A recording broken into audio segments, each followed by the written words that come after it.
Hello and welcome to Building Your T-Shirt Empire. My name's Cole and this is Gavin. Gavin, say hello to the people. What's up, people? It's Gavin here, founder of SAPS. And with us today is Rich Pulliam. Rich, tell us a little bit about yourself and what you do with Grimco. Well, currently for Grimco, I am in outside sales, which basically means I go around to a whole bunch of customer shops in Southern California. And I do have as part of my territory all of Southern California. And that's a lot of printers. So tell us like a little bit about like what Grimco offers just as an overview and what the services are. Well, Grimco is a large company. We have facilities in the US, in Canada, Great Britain, and we do some manufacturing. But for the most part, we're a wholesale distributor. Our primary business is the sign and graphics industry. And about 2.5 years ago, Grimco bought a company I worked for decades called Midwest Sign and Screen. And the reason that Grimco bought Midwest was to get into screen printing. And I came in that transition. So having worked at Midwest for so long, what kind of skills and what was kind of your daily workflow there? Well, that varied a lot over my career. So I started out little bit of bio, I suppose. I started out in college working a construction job, sat next to a guy who owned a sign company, ended up working for him because I could work indoors instead of outdoors. And this was in Colorado, so outdoors can be cold as hell or hot as hell. So made that transition over to working for a sign company. Sign company blew up, grew exponentially. We went from about 3 people to about 30 people in 2 years. And I ended up running production for the sign shop. So electrical signs, nothing to do with garment decoration. One of our vendors was Midwest Sign and Screen. And when I had an opportunity to make the switch, I made the switch. Came over and started doing technical support on computer installations, actual computers, and then some of the early vinyl cutting machines, some of the early vinyl printing machines, and did that for a few years. And I can keep going on this if you want the whole bio. Please do, because I'm super. Gavin, Yeah. ask him some of those deep questions about kind of working on business. You always love this stuff. Yeah. So, once I got over to Midwest, that was a time when computer-driven things for the sign industry were taking off. So whether it be inkjet printers like the old NCAD printers or the old aqueous HP printers, Mamaki introduced a solvent printer. All those things were happening at the time. Gerber had their Edge machine out. Gerber was making computer-driven routers for sign shops to be able to carve out whatever designs they needed in dimensional signs. And I got to learn all of that from software, firmware, hardware, in terms of disassembling printers, reassembling printers, troubleshooting, all of that. So I did all of that for about 9 years. And then they decided we had an opening for a garment rep. And they said, you know what? You don't know anything about screen printing. How about we just make you do this? Yeah. And I was actually happy to take on the challenge. So when I was doing the technical stuff, I had a couple of years where I traveled about 40 weeks out of the year, and 40 weeks out of 52 is a lot of travel. Yeah. So being able to have a more local territory was great. So ended up with a territory that included all of Montana, chunks of Wyoming, and some of Colorado. And believe it or not, that was less travel. So, I mean, now that you're doing things in the apparel industry, what have you been seeing? I mean, we've been seeing like DTF and kind of the rise of the different brands that are attempting to do inline DTG on a carousel, like the Rock Hybrid and things like that. Yep. Are you seeing that transition kind of the same way you felt watching it with some of the plotter and signage becoming digitized? Are you seeing that now on that same trajectory, or do you think that maybe some of those digital solutions can't quite ever hit that same volume and speed that we're seeing out of, traditional automatic screen printing? I would say that's a yes to all of that question. So yes, it is definitely transitioning very much like the sign industry did. It is going to take time, though, because the digital solutions that exist today can absolutely have a very compelling ROI, but it is not replacing screen printing anytime real soon for some very practical reasons. Number one is very much like the sign industry. When all of this first came out and you first had the ability to use an inkjet printer to decorate rigid substrates, as opposed to the previous technologies, hand painting, which was still a thing when I started in the business. Screen printing in the sign industry was a big thing. So if you think about the beer companies, for example, so Coors would have a printer that would make banners to distribute across the country. You drive past a liquor store, you'd see a banner hanging out there advertising whatever Coors was advertising at the time. Those banners were almost all screen printed in volume, and they were all the same across the country because that was how you could do that screen printing. These days, independent beer distributors will have their own sign shops. They'll print their own banners. They'll do a promotion specific for that particular liquor store, and that's just considered normal these days. Back then, it was not. A revolutionary thing almost was when vinyl cutters came out and they were able to put name drops on the pre-printed banners. So they would cut vinyl lettering out and stick it on the banners. I see the same type of thing happening on the garment decoration side, where if you wind the clock back, 20 years, if you wanted to decorate a garment, you were going to screen print it. That was pretty much the technology that was there.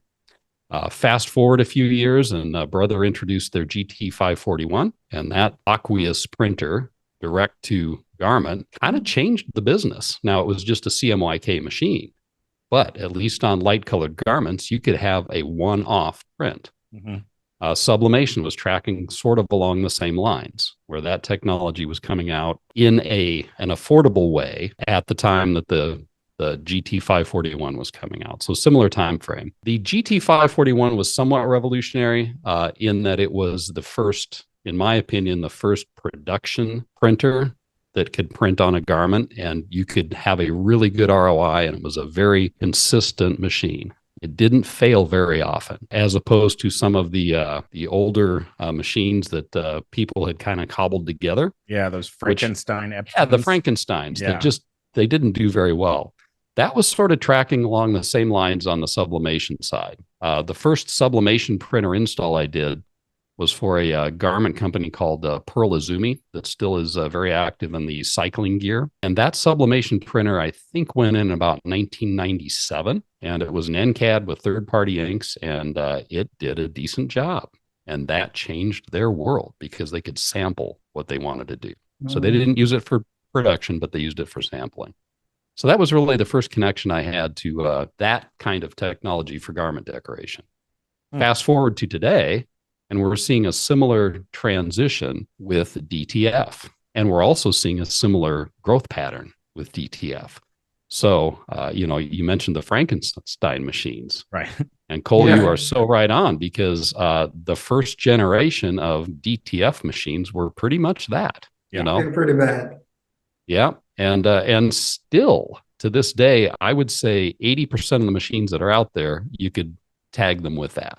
It's going to be a printer that somebody has assembled from component parts that they find, and a base machine that's available out there to turn into whatever printer you want, Yeah. And so they'll source, oftentimes printers are using, for example, Epson's DX7 printhead in these printers. Well, Epson, for the most part, is not selling those printheads to the printer manufacturer. Epson doesn't do that. So what they're doing is they are getting pirated print heads. So they'll buy some inexpensive desktop printers and literally get them to get the ink handling system out of those to then put in these Frankenstein printers. Wow. Okay. And it's interesting. And are those DTF printers that are selling for like 10 grand, or are those like very low end ones? What level of printers are doing that? Yeah, it really runs the gamut. So a lot of those you'll find are not necessarily endorsed by the folks who manufacture the component parts, is a good way to say that. So when you find one that's got a name brand you recognize on the printer, the situation's a bit different, because at that point, those larger companies have to have agreements to obtain the components that they use to manufacture the printers. So what DTF printers are you guys offering that you're feeling like the quality is there? And also, like, what kind of output are they accomplishing in a day? two very different questions, but the answer to the first one is we sell a couple of printers from a company called STS Inks out of Florida. And STS is first and foremost an ink manufacturing company. And they got into DTF because they had been asked to make DTF inks. And what they were finding in the machines that were available at the time is they couldn't get the performance that they thought you should have out of a machine that's doing this. So the ink was not terribly complicated for them to figure out and manufacture. They've been doing it for decades. So an aqueous ink, they know more about aqueous ink than I think any other group of people I've ever met. So they really understand that part. What they figured out, though, is that for DTF to be successful, it's several different parts. It's obviously the ink, it's the film and the coating that's on the film, and it's the TPU powder that you use. And in order for the ink to work in an inkjet printer, it has to meet certain qualifications that sometimes go against what you'd love to have if you're putting down, for example, a huge flood coat of white onto the backing of this transfer that you're doing. So it's not the easiest thing to figure out. And they decided because of that and because of the relationships that they have with printer manufacturers that they would do their own. And they ended up partnering with Muto as I don't know if licensing is really the right word, but an approved solution that Muto supports. Muto trains on it. Muto provides technical support as necessary on the printers themselves because they've endorsed that solution. Muto's printers are using the Epson DX7 head, but it is something that they do in other printers that Muto builds with Epson's endorsement and approval, if you will. So they have a formal partnership to buy the print heads from Epson, to manufacture their printers, put them in the Muto printers, and then through STS, they offer this DTF solution. And Grimco waited several years. You know, it's not like we didn't see DTF out there, but we wanted a solution that we knew was manufactured to the standards that our customers would expect. So one of the things that we also liked about the solution that STS was able to offer is they have a 48-inch shaker and 48-inch film, and they are using a 64-inch printer from Muto to produce transfers. That works well for production shops. So for production transfer houses where, you know, you can go online and say, I want 40 of these, they can run those on this level of system pretty quickly. It depends a lot on how you set the printer up in terms of what throughput you're going to get, but it's not unreasonable to get, you know, at least 100 transfers an hour. Obviously, it depends on the size of the transfer. You know, how big is it? If it's a full front, you're not going to get that. Right. But if it's, you know, something that is left chest, you're going to get a whole bunch of them. I know that we run rocks here at the shop. Yeah. And so you started telling me that you could start helping with rock and servicing rock. When did you start having rock available? We'll just talk a little bit about the transition to start there. You know, Midwest Sign and Screen signed on with M&R as, I believe, their first distributor. So this goes back to the very early days of M&R. And part of the reason was that they were revolutionizing how garments got decorated. And that was great. And M&R grew like crazy, and we went along for that ride. And it was a good relationship with M&R throughout my career. We had, you know, like any organizations that do business together, you occasionally have some bumps in the road. Those were always things that we worked through, took care of customers, and frankly, both companies benefited quite a bit. When Grimco bought Midwest, we went from having 10 locations doing screen printing to now having, just in the US, 55 locations. And it's not in every single state. Sorry, Wyoming. We're not there yet. But we are in a lot of the states in the country. And we are within a day of just about everybody in the country shipping, you know, UPS. Huh. So when Grimco bought Midwest, one of the discussions that we had was with M&R and about the future of the relationship and what we needed to be able to do in the future. And it was pretty clear cut for Grimco that after a period of time, we needed to be able to sell our product offering nationwide and not try to restrict that. I would tell you that I'm thrilled that we signed on with Rock. I see what Rock is doing in the marketplace to be similar to what M&R did in its early days, in that they are nimble, they are responsive, they are easy to work with, and overall, it's a good group of people. I do like where Rock is going, getting back to digital, getting back to where is the industry going. I like where they are going as we move forward into technology. Look, art is hard. As an owner, I was very weary of letting go of that separations from in-house. So if you're thinking about an outsourced art department, I would highly recommend seps.io. It's taken a big load off my plate. Now we're getting ahead of our schedule. Everything has been automated. We love that we know that we can submit something and we get it within 24 hours. So the process with SEPs is actually super simple. You log into your online account and then you just put in all the information needed. And we found out since working with you guys, you helped us standardize. Really, we work 5-10 times faster outsourcing. I ran a screen printing shop for 7 years. And that's why we created SEPs, to be the simplest remote art department for screen printing shops. It's all about saving shop owners time and helping them run an efficient and lean shop.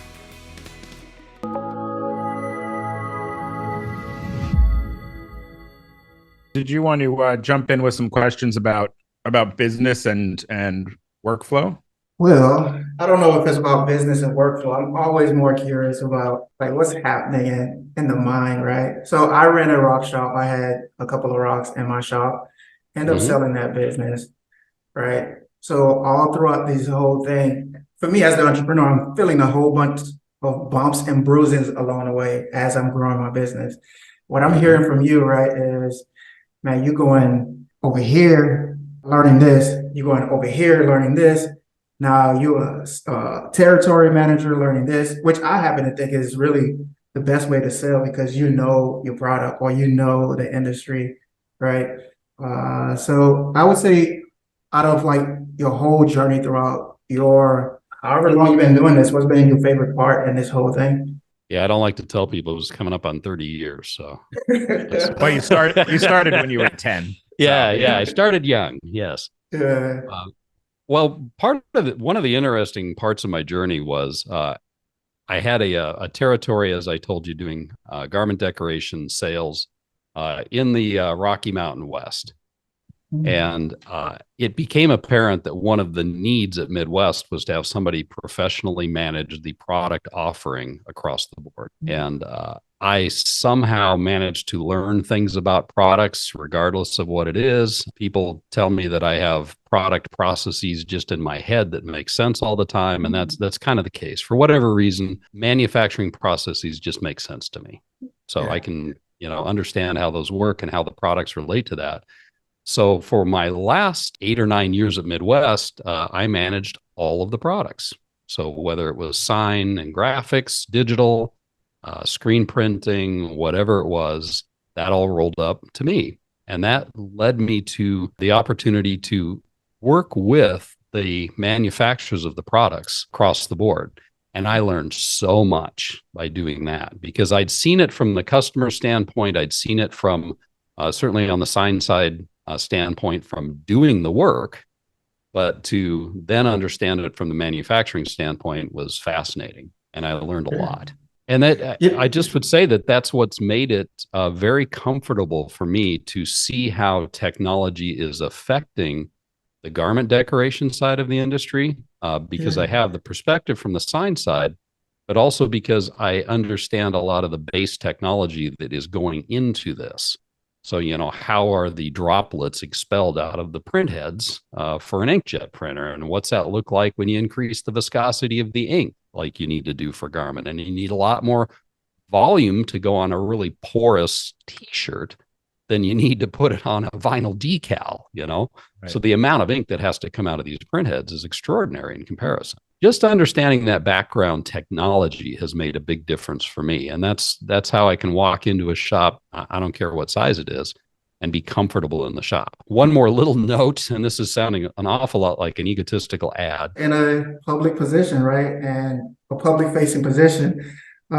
This is more, actually, I'm just curious to learn, and this is probably going to help me out a little bit. running a professional sales organization like you are right now, and I know a lot of screen printers, garment decorators struggle with that side of the business because it's just orders coming in, they taking in the order, right? There's not really like systematic way of doing it or a whole strategy behind it. What have you seen work for you? Just like building out well, first building your confidence in sales, and two, making it where it's like a professional sales career that you built. What have you done? I had a lot of help. So first and foremost, I had people that were great examples, and folks that I could turn to. So that was number one. Number two was really the willingness to put myself in difficult situations or uncomfortable situations. So I ended up with a hobby job, and it was various different hobby jobs for a little town in Colorado called Bennett. And I ended up on the town board, which is like the town council, and did a couple stints there. Did a stint doing the oh my God, what do we call it? The review basically of all of the developments that would go in. Okay, so that type of thing.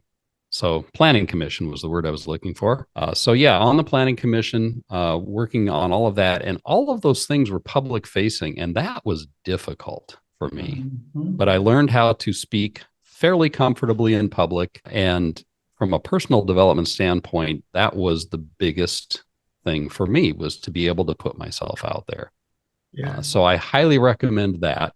So surround yourself with great people, put yourself out there, make yourself uncomfortable, and learn by doing that. I guess I would add to that, the third part is just learning the business you're in from bottom to top. Know how to clean a screen and know what the right way is to clean a screen. One of the things I see and that's an example, by the way, I'm not all that passionate about cleaning screens. I don't want Cole to put me to work over here. One of the things that I see is you end up with, in every shop, little and small, you can end up with some bad habits because it becomes the word of mouth training with the staff. So small shops, big shops, just learn the back end of the business.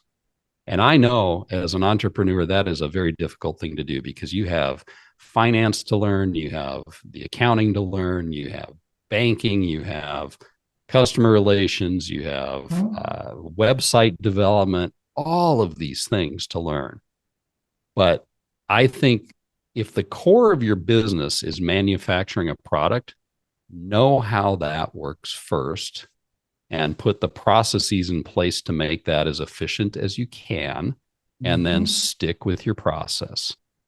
Don't change your process just because, stick with the process. If you're going to make a change, know why you're making it. Yeah, I think that's great advice. I'm personally terrible at outside sales. I'm okay if somebody says they want to come in for a meeting and then I can answer their questions. But I always just feel obnoxious if I reach out to somebody and say hey, I want to print your stuff. Yeah. And then when you approached us, it's amazing how many people come in here and I'm borderline annoyed that they walked in because it's always unannounced and they always have one random shirt to show me. Somehow you made that work. So I'd love to know a little bit more about with outside sales, how you try to not just make it a cold intro, but you try to make it feel like you're offering them something that will make their business work better. And then alongside that, if there's any software tools, like a specific CRM or a specific just kind of order flow that you're always following to ensure that the customer gets the goods quickly. I'd love to know those kind of details about sales. So as an introvert, the most difficult thing I ever have to do is pick up the phone and call somebody that I don't know. And the reason is, if you're in person, you can pick up on visual cues, watch the other person, figure out how they're reacting, what they're thinking, just by how they respond to you. When you're on the phone, you get none of that. You get a little bit of the voice, and sometimes you can pick up cues from that, but it's a lot more difficult. So for me, I know people who are extroverts who pick up the phone and call anybody and everybody and, have a conversation about anything. I struggle with that. So that is my Achilles heel as a salesperson. So, Cole, when we met, part of the reason I wanted to walk in, and just part of my strategy for growing Southern California garment decoration sales for Grimco is we had very few customers in this market. Midwest's closest location was up in the Bay Area. But my strategy really was to go around to every shop I could find and physically visit and meet people and talk to people. And at least then, and this is self-serving, because this is for me then, when I would make that phone call, I could at least know who I'm talking to. I know what the shop looks like. I know who I'm talking to. The other part of that then is I can, as one person in a market of 3 or 4 or 500 screen printing shops, I can only spread myself so thin. So I get to also choose a little bit, who's responding to my message. And if somebody's not responding to my message, which is, to your question, Cole, I try to let people know that I've done this for a while and I can usually help them with some small part of the business. And that's really all I ask to do.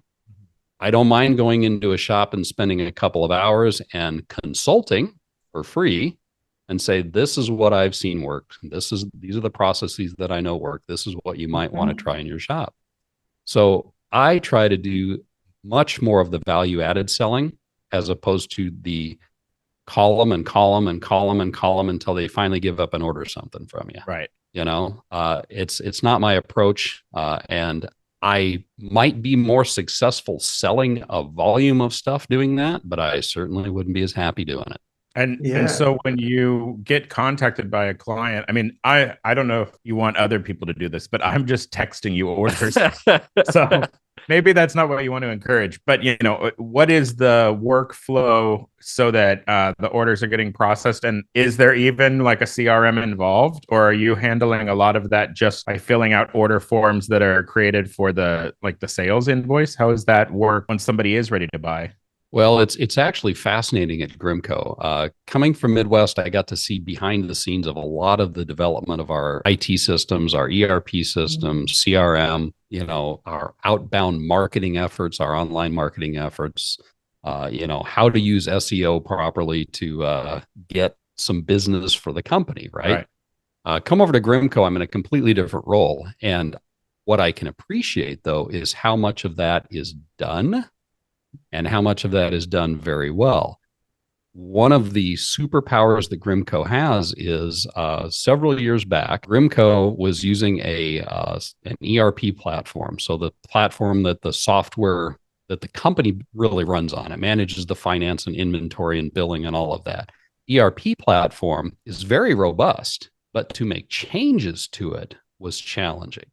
So what did Grimco do? Bought the company that wrote it. Okay? There you go.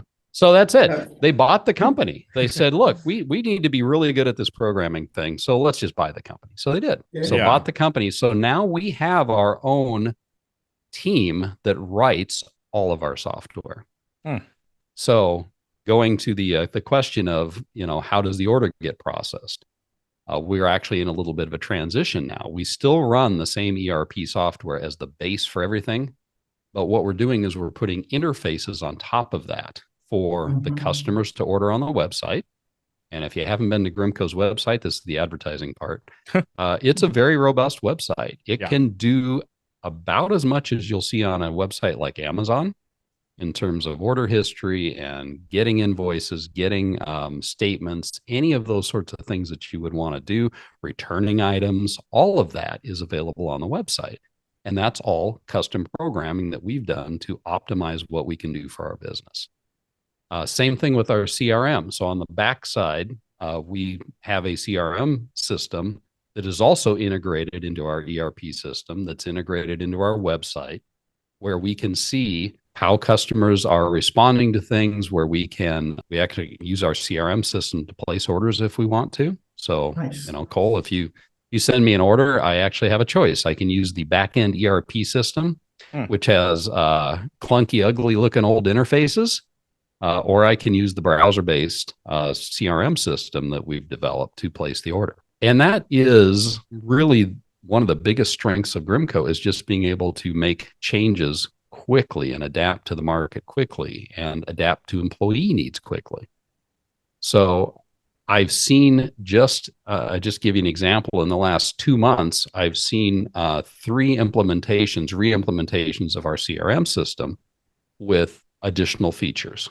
And they're sizable additional features. So this is growing very quickly and growing all the time. So I am stunned at how fast we can respond to needs from a technology standpoint.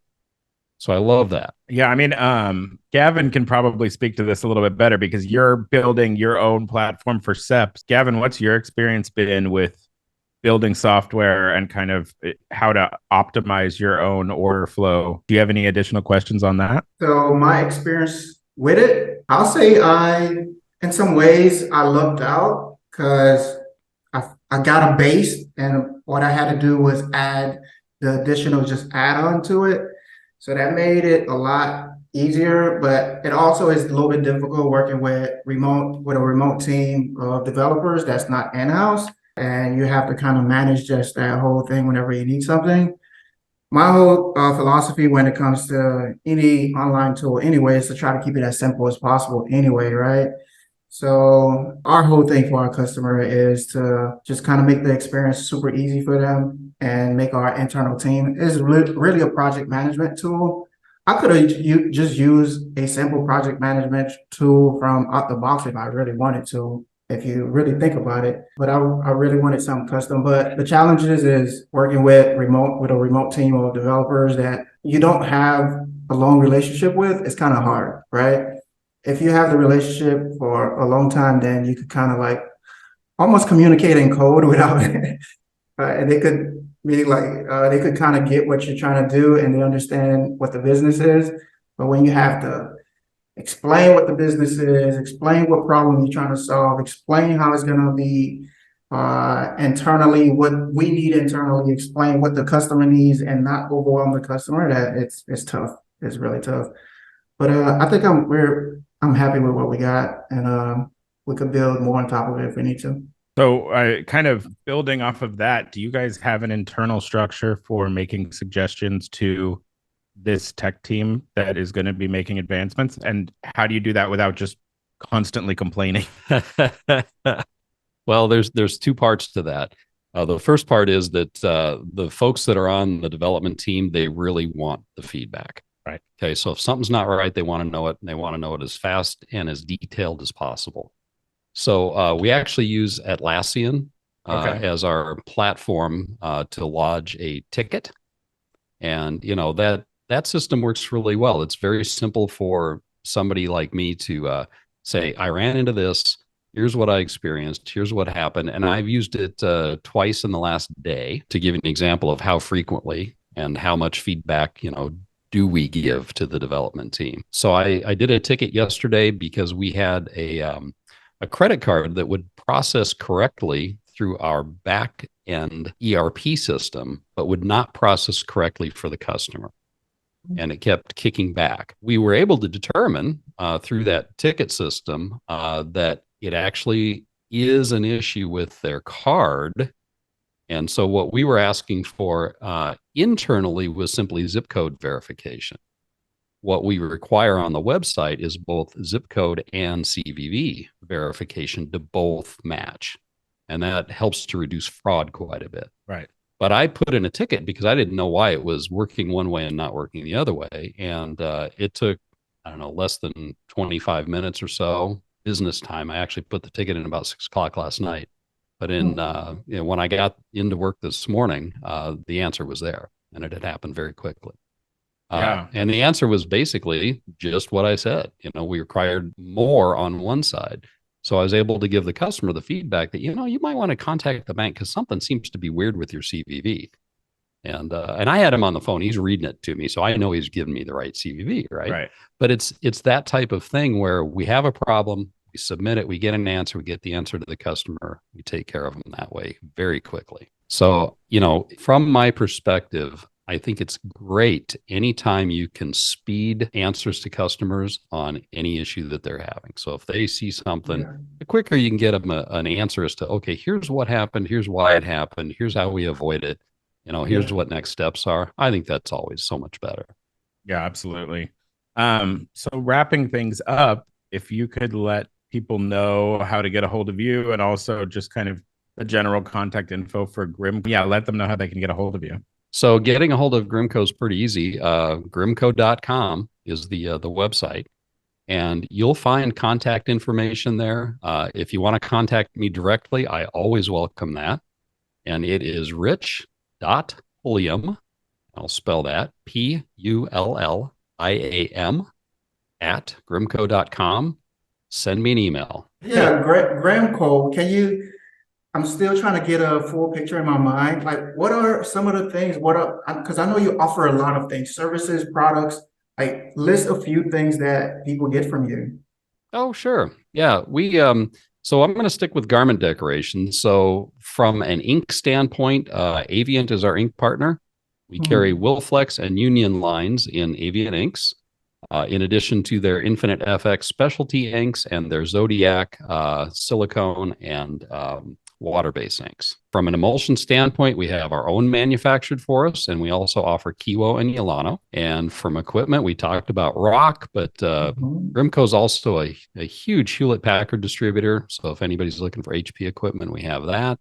Epson, Mamaki as well. So lots of big brands that we offer. And we also offer some of our own brands. So I mentioned that we have our own emulsion. That brand is called Rise, and that is our screen printing products brand. And you'll see that we're going to offer more products in that brand. What we try to do with that brand is bring premium products at a better price to folks. I like that emulsion, by the way. Well, thank you. I appreciate that. We started trying it like 3 weeks ago, 4 weeks ago, and it's working really well for us. We're getting nice burns and it's cleaning easily after, which is kind of the perfect combination. We spent, it's funny, I started developing the two emulsions we offer back when it was Midwest. And so those went through about 2.5 years of development before we launched them. Wow. And we targeted the needs of garment decorators with both of the emulsions. So both of the emulsions that we have, one's a dual cure and one's an SBQ. We keep it nice and simple. But both of them will work with any ink that a garment decorator is working with. And for the most part, you don't have to use a hardener if you're printing water-based. Yeah, that's with these emulsions, which is, it's that type of thing that we try to bring to the market, Gavin, is just how can we keep things simple, like you said, and make it such that it's fully featured. It's going to work for just about everybody and at a good price. One of the things about Grimco that makes it unique is we are across the country. And we're the only distributor in this business that's truly across the country. We have brick and mortar everywhere. Yeah. And, Cole, you mentioned that we get things to most customers in 2 days or less. And that is true. That is growing fast on the screen print side to be able to do that as well. Grimco is very focused on the logistics side of the business. And so what customers will see even more over the next 2 years is the ability for us to get product to almost everybody in one day. Yeah, I'll tell my DC story really fast. So I was doing live printing with little Epson sublimation printers. And of course they broke because those little printers are like not really made for that kind of volume. And we had done like 500 plus individual prints on them in one day. And so I broke one. I called you East Coast time at like 4 or maybe later. And you guys literally had the printer at the location at 10 a.m. the next morning. And it like blew my mind that you had a warehouse maybe 150 miles away from us. And you were able to have a van dropping it off and like with a messenger helping. It was unbelievable service. Like I basically had no idea how to get the printer besides you guys somehow pulling it off. So yeah, it is pretty incredible how you are able to service the entire country. That is the goal. Well, thanks again for coming on my pleasure. And all your expertise. Thanks so much for everyone listening and have a good day. Have a great day, Talk everybody. to you in the next one.